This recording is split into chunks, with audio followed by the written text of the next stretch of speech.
Então, nesse momento, eu quero que você baixe sua cabeça, feche seus olhos e ore juntamente comigo. Senhor, meu Deus e meu Pai, nesse momento, Jesus, nós invocamos mais uma vez o Seu nome, foi entoado louvores, a Tua palavra foi lida, Jesus. Mas agora eu quero, Senhor Jesus, pedir, Jesus, e invocar o Seu nome para que o Teu Espírito fale com cada irmão que está aqui nessa noite. Eu quero, Jesus, que o Teu Espírito nos alcance mais uma vez, como tem alcançado em todos esses dias. Que Teu Espírito converse conosco nessa noite, no nome de Jesus. Nesse momento eu gostaria de ler, lá em Apocalipse, capítulo 2. Como os irmãos provavelmente já devem até ter visto, o tema do nosso culto de hoje é tempo de voltar ao primeiro amor. É tempo de voltar ao primeiro amor. Mas, Kathleen, eu sou cristã há muito tempo. Ah, não, mas eu estou no primeiro amor. Acabei de entregar a minha vida ao Senhor Jesus. Eu tenho vivido esse primeiro amor. Mas eu quero que nessa noite você abra o seu coração para que o Espírito Santo de Deus converse com a sua alma. Para que o Espírito Santo de Deus convença a sua mente e o seu entendimento. Aleluias. Aqui no livro de Apocalipse, capítulo 2, nós temos as mensagens proféticas às 7 igrejas da província da Ásia, onde Cristo Jesus se dirige a cada igreja através de visões que foram dadas a João. Então, o Senhor Jesus Cristo se dirige a cada igreja da província da Ásia, que são 7 igrejas. Só que nessa noite eu quero falar com você acerca da igreja em Éfeso. Eu quero falar com você acerca da igreja em Éfeso, que é onde o Senhor se dirige de forma muito específica também. Então preste bastante atenção. Apocalipse 2, a partir do versículo 1. A palavra de Deus nos diz: Ao anjo da igreja em Éfeso, escreva: Eis o que diz aquele que tem as 7 estrelas na mão direita. Essas 7 estrelas na mão direita são os líderes espirituais, são os pastores. E anda entre os 7 candelabros de ouro. Quem é esse que anda entre os 7 candelabros de ouro? É Jesus Cristo. Ele anda entre os 7 candelabros de ouro. Mas, Kathleen, o que representa esses candelabros de ouro? O que representa esse candelabro de ouro? Se você já viu um candelabro, você sabe que ele tem 7 partes. E cada parte do candelabro representa uma das igrejas. Então aqui o Senhor Jesus, ele está dizendo que ele anda no meio e ele tem em sua mão direita as 7 estrelas. Pode passar. Conheço as suas obras, o seu trabalho árduo e a sua perseverança. Sei que você não pode tolerar homens maus que pôs à prova os que se dizem apóstolos, mas não são. E descobriu que eles eram impostores. Você tem perseverado e suportado sofrimentos por causa do meu nome e não tem desfalecido. Então, quando nós olhamos aqui, o que nós podemos perceber? Gente, que igreja é essa? Que igreja exemplar. Que igreja maravilhosa. O que eles têm feito? Eles têm perseverado, eles têm suportado sofrimentos por causa do nome de Jesus. Volta no versículo anterior. Eles têm trabalhado de forma árdua, eles têm perseverado, eles não têm tolerado os homens maus, eles têm posto à prova aquelas pessoas que dizem ser apóstolos, mas não são. Que igreja exemplar é essa? A igreja de Éfeso? Que trabalham de forma árdua, que se dedicam. Mas agora vamos para o versículo 4, que diz o seguinte: No entanto, contra você tenho isto: você abandonou o seu primeiro amor. Portanto, lembre-se de onde caiu. Arrependa-se e faça as obras que praticava no princípio. Se não se arrepender, virei a você e tirarei o seu candelabro do lugar dele. Embora a igreja de Éfeso, meus irmãos, fosse elogiada por sua perseverança, embora eles tivessem sido elogiados por serem por serem pessoas que suportam sofrimentos, que trabalham em defesa da verdade, que estão atentos aos homens maus, que se dizem apóstolos, mas na verdade são somente impostores. E eu lendo essa palavra, eu perguntei para o Senhor, mas Senhor, como assim eles precisam voltar ao primeiro amor se eles fazem todas essas coisas? Imagina se o Senhor olhasse para mim e falasse, você tem trabalhado árduo, você tem perseverado, você tem estado firme contra as tempestades, você tem estado da forma que eu desejo que você esteja. Imagina o Senhor olhar para a gente e falar dessa forma com a gente. Mas Senhor, por que eles tinham que voltar ao primeiro amor, já que eles faziam todas essas coisas? Já que eles gastavam tempo, já que eles trabalhavam de forma árdua? E o Senhor falou ao meu coração, e eu entendi que, embora eles fizessem isso tudo, eles estavam sendo motivados por causas, por razões erradas. Eles estavam sendo motivados pelaquilo que eles não foram chamados para serem motivados. Eles eram fiéis na doutrina e na defesa contra falsos mestres. Mas o que havia acontecido? Eles haviam perdido a essência. Eles haviam perdido a essência do amor. A essência do amor por Deus e também pelas pessoas. A prática correta, meus irmãos, sem o coração certo, sem o Senhor no centro de tudo, sem o Senhor como a essência, como o âmago, como o centro, pode nos levar ao que? Ao legalismo. Mas Kathleen, o que é legalismo? O que é isso? É quando as obras elas são feitas por obrigação. Quando as obras elas são feitas por rotina. Ai, por que tem que ir para a igreja? Tem que limpar? Então vamos lá, vamos limpar a igreja. Ah, tem que cuidar das crianças. Ah, então vamos lá, tem que ir lá mesmo. Não tem outra coisa para fazer, né? Ah, tem que orar. Vamos lá, vamos dobrar o joelho, vamos falar com Deus, já que tem que fazer. Isso acontece quando nós somos levados ao legalismo, quando nós fazemos por obrigação e não por prazer. E era assim como a igreja de Éfeso estava. Havia um desalinhamento entre coração e prática. Eles praticavam, mas o coração deles não estava ali. Eles praticavam, mas o coração deles estava em outro lugar. Se a igreja de Éfeso perdeu o primeiro amor, é possível também que eles tenham perdido o amor pelas almas. O amor em se dedicar à pregação do evangelho. Uma vez que alguém abandona o amor, uma vez que alguém se dissipa, se separa, se distancia desse amor. Mas, Kathleen, a palavra de Deus diz que nada pode nos separar do amor de Deus. Nada pode nos separar, mas nós mesmos nos distanciamos desse amor. Nós mesmos nos sentamos no banco, mas o nosso coração e a nossa mente está em outro lugar. Nós mesmos nos levantamos e ao invés de falar, Senhor Jesus, toma o meu dia nas suas mãos, fala ao meu coração, me ensina qual é o som da tua voz, doce Espírito. A gente só continua o dia e vai indo, e quando surge alguma coisa para fazer na igreja, vamos lá, porque tem que fazer mesmo. Vamos lá, porque tem que varrer, porque tem que buscar, porque tem que realizar. Mas não é isso que o Senhor está nos chamando nessa noite. O Senhor não nos chama ao legalismo, a fazer por obrigação ou fazer porque tem que fazer. Ambas coisas andam lado a lado, elas estão ligadas. O que está ligado? O amor a Deus e o amor pelas almas. Se você não ama a Deus, logo você não verá sentido em trabalhar no encontro com Deus.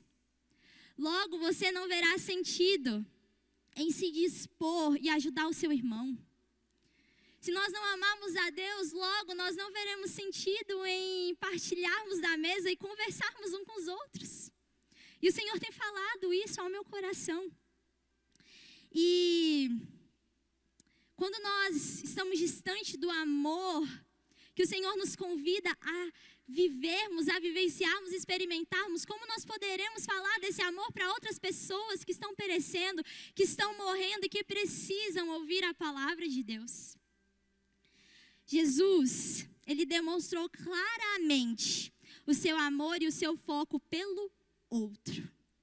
Jesus, ele disse aos seus discípulos que seu amor pelos outros seria a característica identificadora de seu amor por ele. Lá no livro de João 13:35, a palavra de Deus nos diz o seguinte: deste modo, todos saberão que são meus discípulos se vocês amarem uns aos outros. Então, como saber que eu sou discípula de Jesus, se eu amo o outro?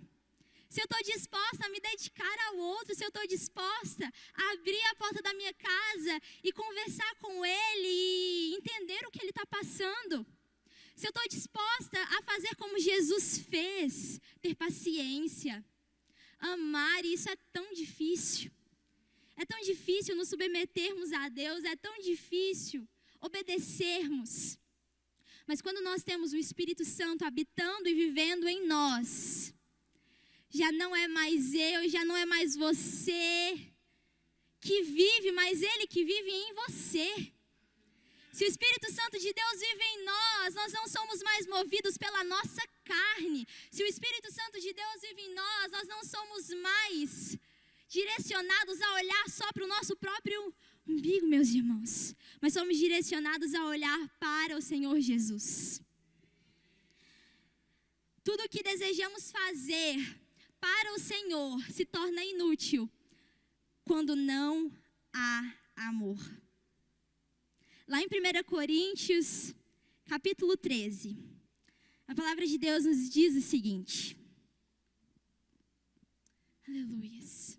Se eu falar a língua dos homens e dos anjos, mas não tiver amor, serei como o sino que ressoa ou como o símbolo que retine. Se eu tiver o dom de profecia, souber todos os mistérios e todo o conhecimento, e tiver uma fé capaz de mover montanhas, mas não tiver amor, eu nada serei. Se eu der aos pobres tudo o que eu possuo, entregar o meu corpo para que eu tenha, de que me gloriar, mas não tiver amor, nada disso me valerá. Até aqui. Se não há amor, nada disso vale a pena. Se não há amor, trabalhar para o Senhor não vale a pena. Igual um dia, o missionário Bugiak estava aqui, e várias vezes já falaram sobre isso. Ele disse algo muito interessante que ressoa até hoje na minha mente, que é o quê? Não trabalhe para Jesus, mas trabalhe com Jesus. Não acorde para Jesus, mas acorde com Jesus. Não vá para o seu trabalho entregando tudo para Jesus, mas fala: Jesus, vem comigo. Uma certa vez eu estava conversando com o Bugiak e eu disse assim para ele: Bugiak, ele foi meu discipulador no ano passado, e eu conversei com ele e eu perguntei o seguinte: eu acordo e eu falo para o Senhor, vem comigo para a universidade. Eu acordo e eu falo para o Senhor, vem comigo para o meu trabalho. Eu acordo e eu falo para o Senhor, vem comigo para o refeitório e para a igreja. E ele me perguntou: mas você tem perguntado onde o Senhor Jesus está também? Ao invés de ficar só chamando ele, vem, Senhor, vem comigo. Vem para o meu trabalho, vem para o meu dia a dia. Mas você tem se perguntado: Senhor, onde o Senhor está que eu preciso estar também? Onde o Senhor está que eu preciso estar para levar o seu amor, para compartilhar a tua palavra e o teu jugo que é suave, para compartilhar o seu fardo que é leve, que não pesa. Aleluias. Esse amor, meus irmãos, nós não adquirimos através de um manual.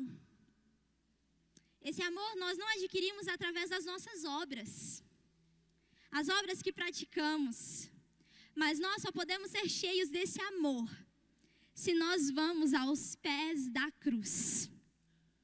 Nós só podemos ser cheios desse amor se nós vamos diante de Deus em oração e falamos: Senhor, me enche do teu amor, porque ultimamente eu não tenho sentido nada.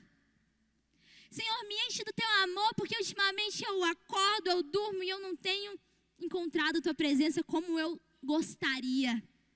E como eu quero, Jesus. Em Jeremias capítulo 24, versículo 7, A palavra de Deus nos diz o seguinte: eu lhes darei um coração capaz de conhecer-me e de saber que eu sou o Senhor. Eles serão o meu povo e eu serei o seu Deus, pois eles se voltarão para mim de todo o coração. E agora eu quero te perguntar, será que são as nossas obras que nos fazem conhecer a Deus? Será que aquela pessoa boazinha que a gente olha e fala, gente, mas ele pratica tanta coisa boa, ele é tão gente boa, ele trata todo mundo com respeito, ele dá o dinheiro dele nos orfanatos e ele oferta. Nossa, mas será que são essas obras que fazem com que ele conheça a Deus? Será que são as horas que nós passamos na igreja que faz com que a gente conheça a Deus? Será que são os estudos científicos, a sabedoria humana, capaz de fazer com que a gente conheça a Deus? Somente o Senhor fará com que nós conheçamos a Ele. Somente o Senhor nos fará conhecedores do que Ele tem para a gente. Não é em um livro que você vai encontrar, não é em um manual que você vai encontrar, não é nas obras que o outro pratica que você vai conhecer o amor de Deus, mas é indo até os pés do Senhor.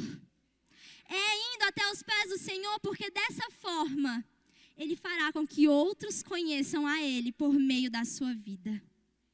Porque dessa forma Ele fará com que outros sejam atraídos e se apaixonem por Ele, por meio do seu testemunho de vida.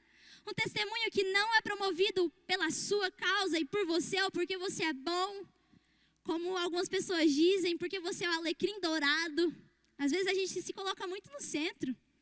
Mas a verdade é que o Senhor Jesus, Ele quer que a gente redirecione os nossos olhares para Ele. O Senhor Jesus quer que nós redirecionemos os nossos olhares e o nosso coração, a nossa alma para Ele.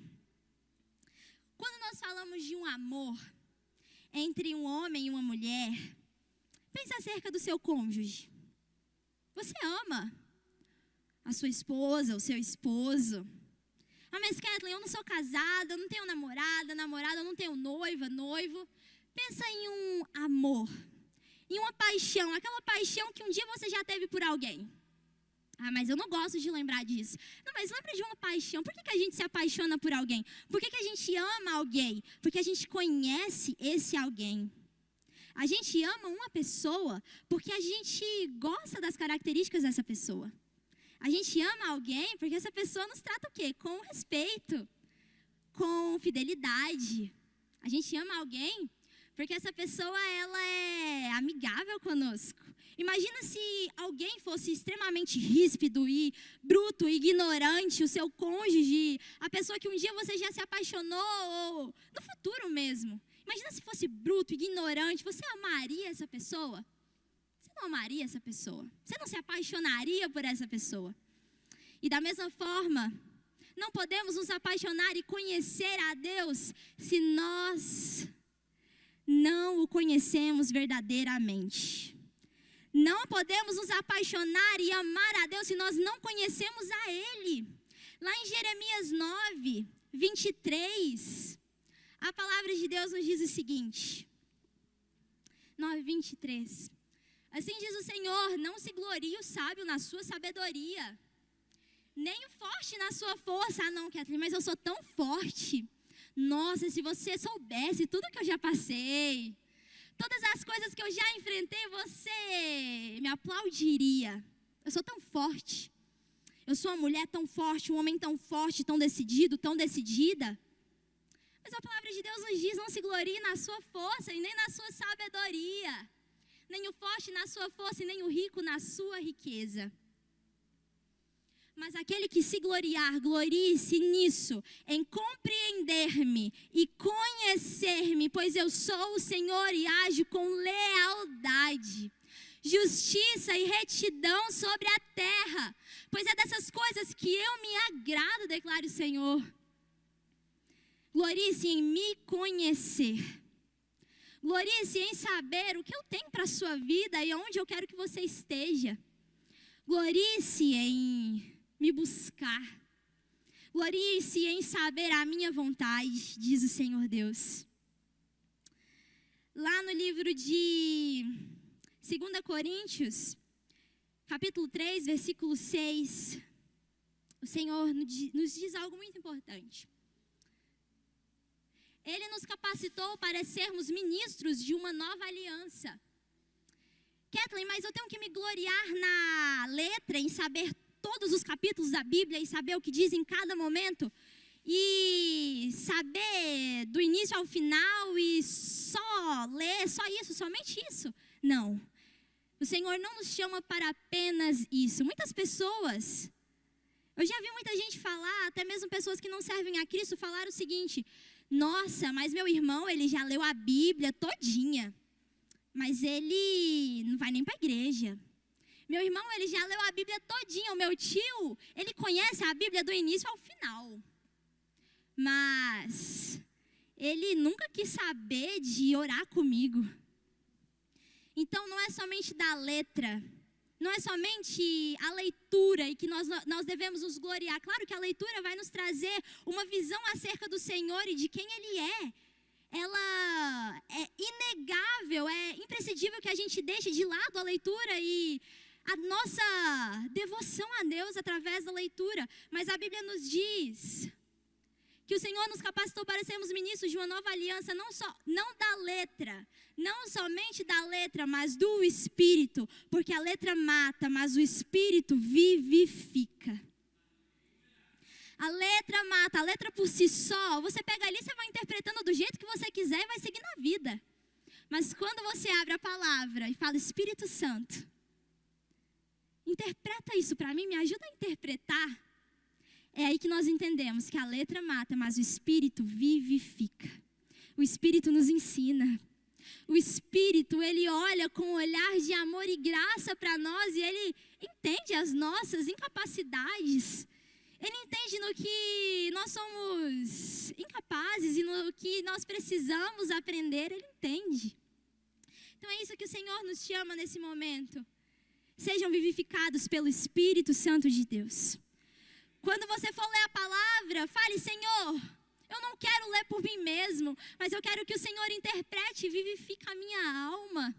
Porque se eu depender de mim mesma para caminhar nessa vida, nesse mundo, Jesus, eu vou me perder rapidamente. Mas se o seu Espírito vier, eu serei vivificado, eu serei renovado, eu serei transformado e melhorado naquilo que eu não sou bom, Jesus. E nós não somos bons, meu irmão, meus irmãos. Nós não somos bons, mas o Senhor Jesus, Ele nos orienta e Ele nos guia para a vontade dEle. Agora eu quero retomar ao versículo 3 do capítulo de Apocalipse, capítulo 2, que diz o seguinte. Apocalipse 2, 3. No entanto, contra você tenho isto: você abandonou o seu primeiro amor. Percebam que eles não perdem a missão. Eles continuam trabalhando de forma árdua e continuando, perseverando. Eles não perderam a missão, mas eles perderam o prazer pela missão. Eles não abandonaram a missão, mas eles abandonaram o prazer em servir ao Senhor Jesus. E essa manhã o Senhor me direcionou a uma canção que diz o seguinte: pois de que vale ter as poesias mais lindas, as harmonias mais brilhantes, se não há verdade em nós? Pois de que vale ter tudo e não ter nada? Te dar os meus lábios, não minha alma. Não vale apenas só me emocionar e buscar as canções mais lindas para cantar, se eu não for uma canção que alegra a ti. Se o meu coração não queimar por ti, de nada adianta a gente procurar as canções mais lindas, os devocionais mais abençoados e os vídeos de pregações mais tocantes, se a gente não for uma canção que alegra a Deus. Então, nesse momento, eu quero que você reflita: você tem sido uma canção que alegra o coração de Deus? Você tem vivido de forma que a sua vida seja como um cheiro suave do sacrifício? Eu sei, meus irmãos, que é árduo e é difícil mesmo. Mas pelo Espírito Santo de Deus, nós somos mais que vencedores. Por meio daquele que nos amou, nós somos mais que vencedores. E nós não precisamos ter medo, nós não precisamos ficar ansiosos, como já foi dito aqui várias vezes o que Jesus nos diz. Não precisamos ficar ansiosos por coisa alguma, mas o Senhor, Ele cuida de nós. A igreja em Éfeso abandonou o primeiro amor. E trazendo para os dias de hoje, quando é que nós perdemos o primeiro amor? Nós perdemos o primeiro amor, nós abandonamos o primeiro amor quando nós substituímos as práticas devocionais pelo prazer da vida. Quando nós substituímos a oração por, não, deixa para depois eu oro. O Senhor, Ele está nos falando não somente de primeiro, mas de prioridade. Prioridade. Nós abandonamos o primeiro amor quando nós somos negligentes e relaxados. Sabe, quando a gente se torna relaxado, a igreja em Éfeso, eles se tornaram relaxados. Embora não desse para ser externalizado, no coração deles, eles sabiam que eles estavam distantes. Eles sabiam que aquele amor que um dia queimava e que era fervoroso e que era maravilhoso, hoje não queima mais. Eles sabiam disso. Nós abandonamos o primeiro amor quando nós tiramos os olhos de Jesus. Quando nós permitimos que outras coisas tenham precedência em nossas vidas. Nunca houve tanta informação como existe nos dias de hoje. Nunca houve tantas distrações como existe no século atual. Você olha para o lado, tem uma distração, uma música. Nossa, tem gente andando e, meu Deus do céu, que loucura. Há muitas distrações. Você pega o celular, você vai para 20 países diferentes em menos de um minuto. Menos de um minuto você já visitou 20 países diferentes, já sabe o que está acontecendo em cada lugar. Nossa, mas já está acontecendo. Meu Deus, isso aqui agora. Aí, de repente, você vai para um vídeo de animação e depois você já está num vídeo de notícia e que tem gente morrendo e depois você já começa... Aí você ouve uma piada e aí você vai navegando e não acaba. Informação que não acaba. Há distrações infindáveis. Há distrações. Como nunca antes, há distrações, muitas. E quando nós tiramos os olhos de Jesus e nos voltamos para essas distrações, isso significa que estamos abandonando o primeiro amor, que estamos nos distanciando desse amor que lava, que purifica e que nos mostra que somos filhos amados de Deus. É por isso que lá em Salmos, no capítulo 119, versículo 37, a palavra de Deus nos diz: desvia os meus olhos das coisas inúteis. Olha só, esse Salmos, que foi escrito há tantos anos atrás, existiam coisas inúteis. Imagina hoje. Então precisamos orar: Senhor, desvia os meus olhos das coisas inúteis. Faz-me viver nos teus caminhos, Senhor. Em Provérbios 4, 25, a palavra nos diz: olhe sempre para a frente. Mantenha o olhar fixo no que está adiante de você. Olhe para frente. A gente fala: Senhor, há tantas distrações, e o Senhor nos diz: olhe para frente. Olha adiante, olha no que está diante de você, que é o meu sacrifício, que é o meu sangue, que é o meu perdão, que é a minha atenção. Isso está diante de vocês. Nós abandonamos o primeiro amor quando nós nos apegamos ao passado também. Quando nós nos apegamos a feridas. Quando nós nos apegamos naquela palavra que alguém disse pra gente, naquela situação que a gente viveu e que a gente fala: como alguém como eu poderia passar por uma situação dessa? E a gente se apega ao passado. A gente se apega apega ao que está lá atrás, o qual o Senhor disse que já jogou no mar de esquecimento e não se lembra mais. Nós nos apegamos. E outra coisa também, nós nos apegamos ao quê? Ao futuro. O Senhor Jesus nos diz, não se preocupe com o dia de amanhã. O dia de amanhã trará para vocês as próprias preocupações do amanhã. E quando nós nos preocupamos com o futuro e nos apegamos ao passado, nós tiramos os nossos olhos de Jesus. Nós tiramos os nossos olhos do nosso Senhor Jesus. Aleluias. Glória a Deus.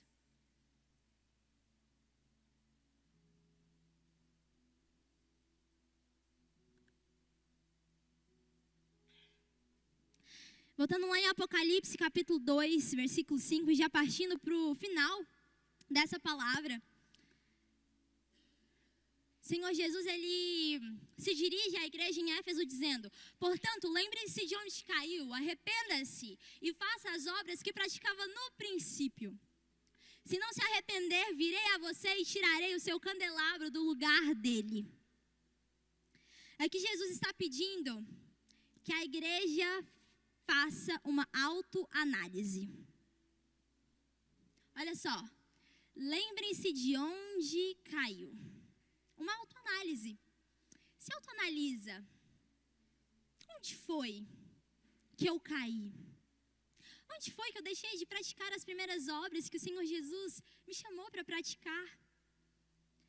O Senhor nosso Deus, Ele é tão maravilhoso que Ele nos deu uma mente capaz de raciocinar, de pensar, de nos autoavaliar. Nós temos uma consciência que quando ela é moldada pelos princípios bíblicos, ela se torna uma bússola interna, que nos ajuda a discernir onde nós estamos na nossa caminhada com Deus. Quando a nossa consciência ela é moldada, porque a nossa consciência, nós nascemos, nós somos gerados já no mal. E quando nós pedimos para o Senhor moldar a nossa consciência, os nossos pensamentos e falar: Senhor, eu estou tendo pensamento que eu não gosto, eu não estou conseguindo me livrar deles, mas me leva a entender e molda a minha consciência para a Tua glória, para a glória do Teu nome, Senhor Jesus. Jesus, Ele nos deu uma consciência, uma mente pensante, capaz de raciocinar. E por isso, meus irmãos, que até mesmo quando nós vamos ceiar, a palavra de Deus nos diz para nós nos autoavaliar, né? Quando nós vamos ceiar, a palavra de Deus nos diz para nós nos autoavaliar, para ver se de fato estamos ali prontos para ceiar.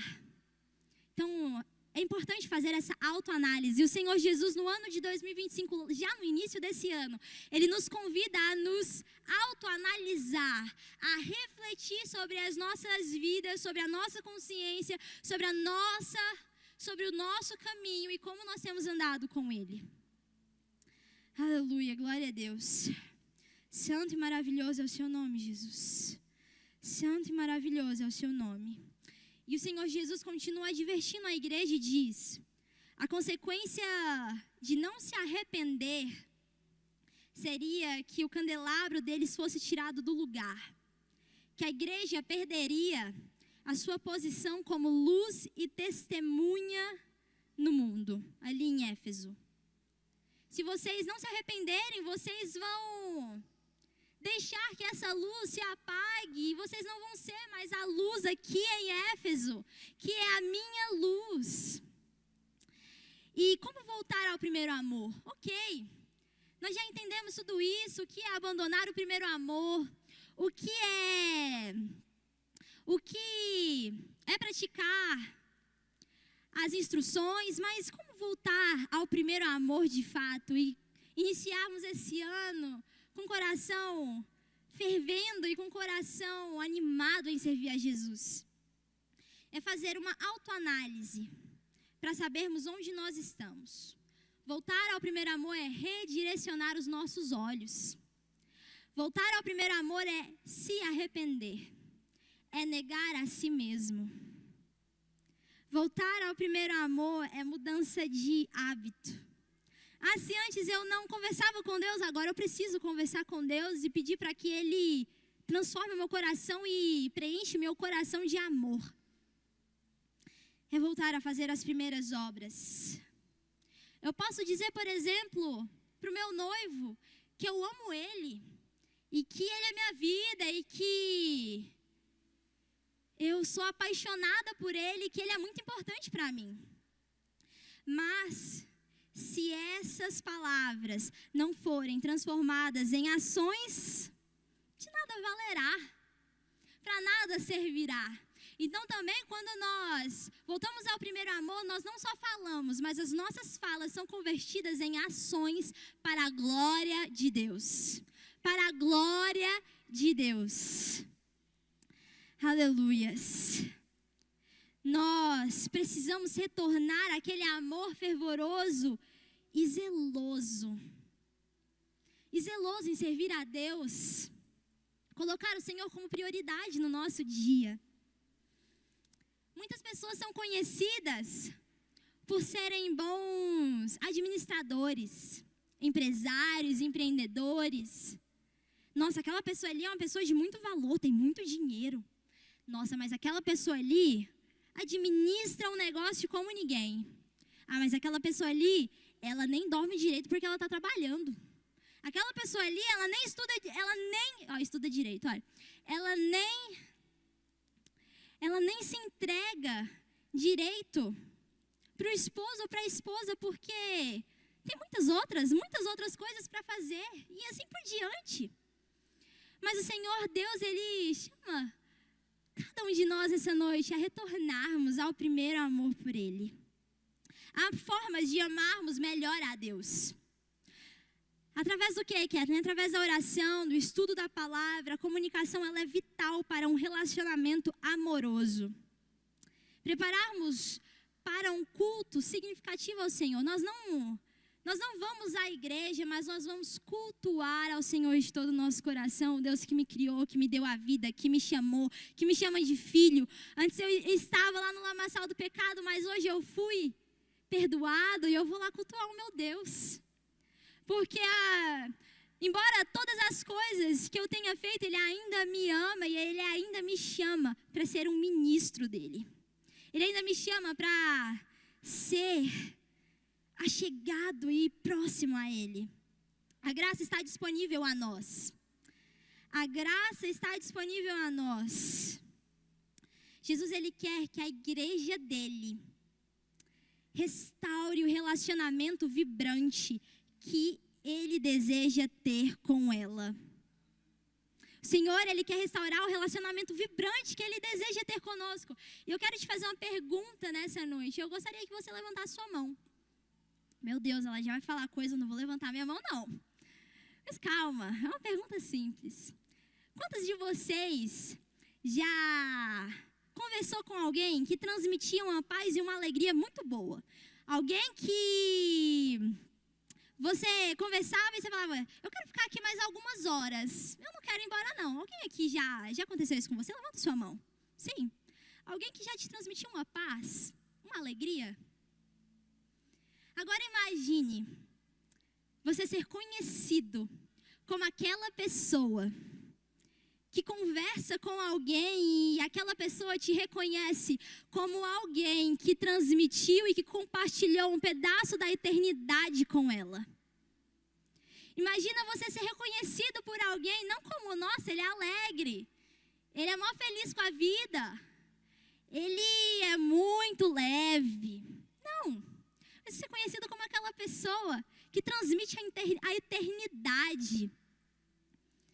Que alguém conversa com você e fala assim, eu conversei com ele e eu senti algo diferente. Ele é apaixonado por um certo alguém que um dia esteve aqui na terra, que se entregou por ele e que ele disse que se entregou por mim também. Uma certa pessoa que, antes mesmo de eu conhecê-lo, ele já tinha me escolhido. Antes mesmo de eu conhecê-lo, ele já tinha me chamado pelo nome. Ele já conhecia todas as minhas obras. E mesmo assim, Ele me amou.